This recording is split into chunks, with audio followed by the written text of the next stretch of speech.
Banyak yang bilang kecanduan konten dewasa itu cuma masalah kurang iman atau kebanyakan nahan. Padahal, ini mitos terbesar yang bikin banyak orang makin terpuruk. Kalau lo juga pernah mikir gitu, tenang, lo gak aneh kok. Serius deh, kalau lo lagi berjuang lawan dorongan buat buka konten itu lagi dan lagi, lo gak sendirian.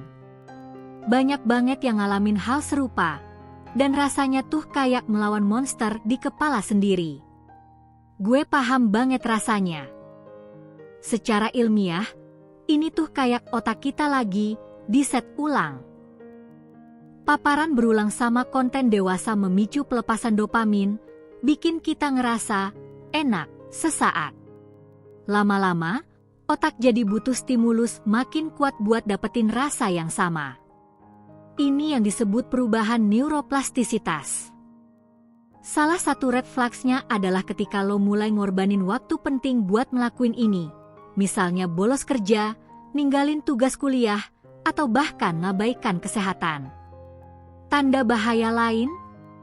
Merasa bersalah tapi gak bisa berhenti. Mitos 1. Kalau udah kecanduan, gak bisa sembuh. Salah besar. Ini kayak bilang orang yang patah tulang gak bisa jalan lagi. Otak itu plastis, artinya bisa berubah dan pulih.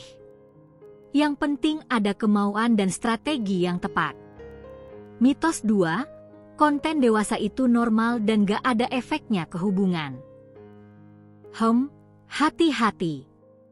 Kalau dampaknya bikin lo jadi kurang terangsang sama pasangan asli, atau punya ekspektasi gak realistis, ini jelas merusak keintiman. Dari sisi psikologi, ini seringkali jadi cara kita ngatasin stres, kesepian, atau kecemasan yang gak terselesaikan. Ibaratnya, konten itu jadi pelarian sementara dari masalah asli. Tapi, ini cuma nutupin luka, bukan nyembuhin. Dampaknya bisa lumayan ngeri, mulai dari penurunan libido, masalah ereksi, sampai gangguan mood kayak depresi dan cemas. Fisiknya bisa jadi lebih gampang capek, tidurnya berantakan. Mentalnya bisa bikin lo ngerasa gak berharga dan makin terisolasi. Hari ini juga, lo bisa mulai kontrol paparan. Caranya? Blokir situs-situs berbahaya, hapus aplikasi pemicu, atau bahkan coba puasa digital seminggu. Ganti kebiasaan lama sama hal positif.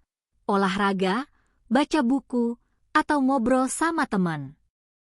Ngomongin ini sama pasangan emang tricky.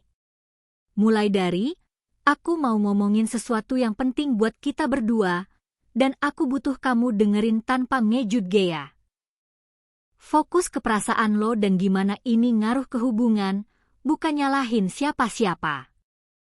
Jadi, aha moment kita hari ini, kecanduan konten dewasa itu bukan aib, tapi sinyal dari otak kita yang butuh perhatian. Dengan pemahaman sains, empati, dan langkah konkret, lo bisa banget ngatasin ini. Ini tentang ngambil alih kendali hidup lo lagi.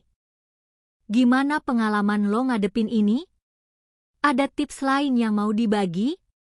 Curhat aja di kolom komentar, kita bikin ini jadi ruang aman buat saling dukung. Ingat, lo gak sendirian. Share pengalaman lo secara anonim kalau mau.